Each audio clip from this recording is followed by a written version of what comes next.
En esta segunda parte vamos a seguir desarrollando la endoscopía como método de diagnóstico en el aparato digestivo y vamos a hablar específicamente de la endoscopía digestiva baja. Comenzamos con un caso problema, nos llega a la consulta un canino de raza Collie de 9 años de edad, macho entero, que consulta por presentar diarrea con sangre entera y moco de una evolución de 3 meses. El propietario relata que lo ve defecar varias veces al día y que manifiesta dolor al hacerlo. El plan de desparasitación está al día y conserva el apetito.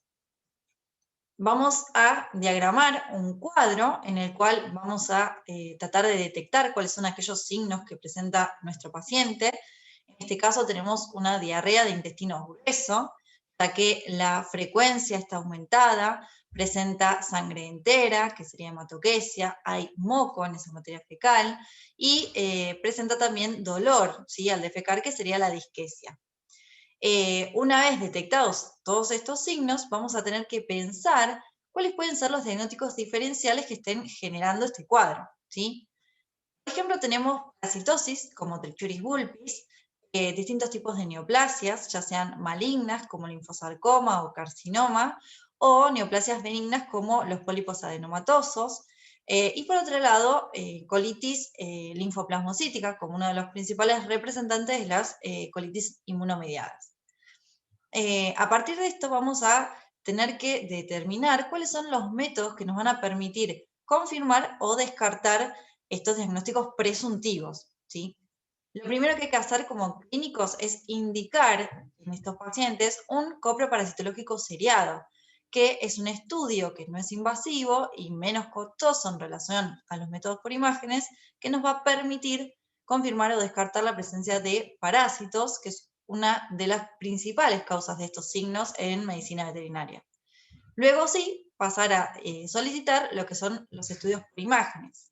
Recuerden que para la evaluación del sistema digestivo, la ultrasonografía nos va a aportar mayor información en relación a la radiografía, ya que nos va a permitir ver el tema del contenido de los órganos abdominales, las paredes, es decir, la estratificación, la movilidad. Y luego sí, indicar una endoscopía, que ya es un método un poco más invasivo, que conlleva un riesgo, pero que nos va a permitir tomar biopsias y llegar a ciertos diagnósticos definitivos. Vamos a desarrollar esta clase de endoscopía digestiva baja, es decir, rectocolonoscopía, basándonos en 3 aspectos: cuándo indicarla, para qué y cómo indicarla. Comenzamos hablando de en qué momento indicar este estudio. Esto hace referencia a la presencia de signos clínicos como diarrea de características de intestino grueso, es decir, aumenta su frecuencia, el volumen puede ser similar al que venía teniendo normalmente, la presencia de moco en la materia fecal, sangre entera, es decir, hematoquesia, tenesmo, la dificultad para defecar, la disquesia, que ya la nombramos previamente. Todos estos signos son, cuando tienen una evolución crónica, es decir, más de 30 días, son signos para indicar una endoscopia digestiva baja. Así también aquellas diarreas que son intermitentes, es decir, que por momentos el animal defeca normalmente, pero luego vuelve a tener estos episodios, ¿sí?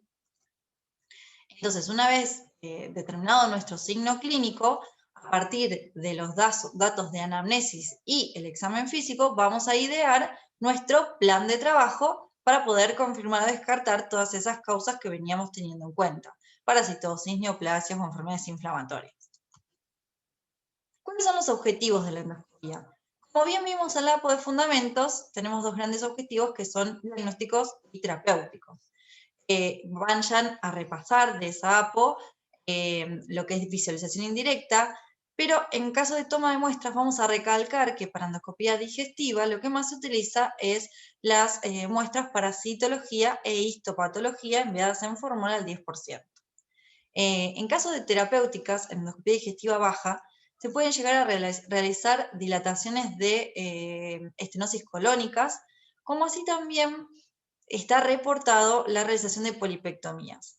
La realidad es que la gran mayoría de las neoformaciones polipoides que podemos llegar a detectar en colon son de carácter malignos, ¿sí? Por lo tanto, la indicación sería la excisión quirúrgica como para extraer un amplio margen y evitar así que quede alguna célula neoplásica que esté infiltrando la mucosa. La preparación para los estudios, recuerden que va a ser, al ser una endoscopía que se realiza bajo anestesia general, va a ser la misma que para cualquier endoscopía. Un electrocardiograma, un hemograma, bioquímica sanguínea y coagulograma. En este caso, lo que vamos a hacer hincapié es en el ayuno, ya que vamos a necesitar un ayuno de sólidos de 48 horas, lo que nos va a permitir vaciar el colon en su totalidad para poder observarlo, y un ayuno de líquidos de 8 horas. Esto tiene relación únicamente con la anestesia, ¿sí? Le vamos a complementar con la realización de enemas, 3 enemas el día previo al estudio y un enema 3 horas antes de realizar el mismo. Estos enemas se pueden realizar con agua tibia a razón de 50 a 60 mililitros por kilo en gatos y en perros de tamaño pequeño, 1 litro por enema en perros de tamaño moderado y hasta 2 litros por enema en perros de raza grande a gigante. Ciertos autores recomiendan la utilización de soluciones laxantes. El problema es que el volumen que necesitamos para que realmente sea efectivo es muy grande en medicina veterinaria. Por lo tanto, se lo deberíamos administrar mediante sonda, lo que va a implicar una sedación o una anestesia extra para este animal, ¿sí? Por eso es que nosotros directamente indicamos los enemas con agua tibia. Bien, en cuanto a la técnica, como dijimos, se realiza bajo anestesia general. El paciente va a tener colocado un traqueotubo, ya sea que sea anestesia inhalatoria o fija, para seguridad nuestra. Acá el abrebocas no va a ser necesario por una cuestión lógica. Y el posicionamiento va a ser en decúbito lateral izquierdo. Antes de realizar esta técnica, como preferentemente antes de realizar los enemas, se recomienda realizar un tacto rectal que nos va a permitir detectar si hay, por ejemplo, alguna obstrucción, que no nos va a permitir el paso del endoscopio o de la sonda para realizar los enemas, y también para palpar toda la mucosa del recto, ya que, como pueden ver en la imagen de abajo a la derecha, presenta abundante cantidad de pliegues, lo que puede hacer que a veces no veamos alguna lesión. Por lo tanto, se recomienda palpar para determinar si tenemos alguna estructura sobrelevada o algo irregular que después queramos enfatizar al momento de hacer el estudio. Por otro lado, una vez ingresado el endoscopio, vamos a insuflar un poquito de aire y vamos a realizar una maniobra que se denomina retroflexión o retroversión, que es esta que pueden ver en el esquema, en la cual vamos a girar el extremo del endoscopio 180 grados para poder visualizar el ingreso del recto. Esto negro que se visualiza es el endoscopio y estos son los pliegues y la mucosa del recto. Una vez visualizado esta zona, vamos a continuar avanzando por lo que es el colon descendente, la flexura esplénica, colon transverso, flexura hepática y colon ascendente, hasta llegar a lo que es el orificio seco-cólico, que como el nombre lo indica, comunica con el ciego, y la válvula iliocólica, que comunica con el ilio. A medida que vamos ingresando y que vamos haciendo todo el recorrido, vamos a ir insuflando, es decir, instilando aire para separar las paredes del colon. Y lo que vamos a visualizar es una mucosa rosa pálida con la presencia de estas estructuras que se visualizan acá, que son los vasos submucosos. Esto en la mucosa del colon es normal de ver, ¿sí? Deberíamos verlo. En caso de que no los veamos, lo que podemos llegar a tener es un edema de mucosa o un infiltrado de la misma, ya sea por células inflamatorias o células neoplásicas. Una cuestión más acerca de la exploración del recto de la primera porción es que el tacto rectal nos va a permitir detectar si hay presencias de divertículos. Estos divertículos nosotros nos pueden impedir avanzar el endoscopio y si hacemos demasiada presión podemos llegar a lesionar la mucosa. Por eso es que recalco, es muy importante realizar ese tacto rectal previo. Vamos a ver un videíto de cómo se visualiza normalmente una rectocolonoscopía. Recuerden entonces que vamos insuflando aire, lo que ven es una mucosa rosada, brillante, lisa, un rosa pálido. Se puede ver algo de contenido de materia fecal, pero fíjense que es muy poquito, no me impide visualizar las estructuras. En caso de que tengamos materia fecal en el extremo, se puede instilar algo de agua como para desempañar la lente. A medida que vamos recorriendo, si vamos encontrando alguna lesión, debemos determinar a qué extensión está, ¿sí? A cuántos centímetros del orificio anal externo se encuentra. Recuerden que el endoscopio está medido, por lo tanto podemos determinar esa ubicación, y se van a tomar muestras de la lesión que se encuentre y del área circunscripta a la misma, ¿sí? Que aparentemente esté sana. En caso de no encontrar ninguna lesión en todo el trayecto, las muestras van a ser tomadas una vez que se retire el endoscopio. Recuerden que las muestras son de la capa mucosa y vamos a tomar como mínimo 5 muestras. Lo ideal es un promedio de 8. Una vez que exploramos todo lo que es el colon ascendente, llegamos a lo que es el orificio secocólico, que es una abertura, ¿sí? Por eso es que podemos generalmente explorar el ciego, y lo que era la válvula iliocecal, que como pueden ver es una protuberancia, ¿sí? Que ya es un poco más complicado de enhebrar y explorar. Dependiendo del tamaño del paciente y de nuestro endoscopio, es decir, el diámetro y el largo del mismo, vamos a poder explorar estos órganos, tanto el ciego como el ilio.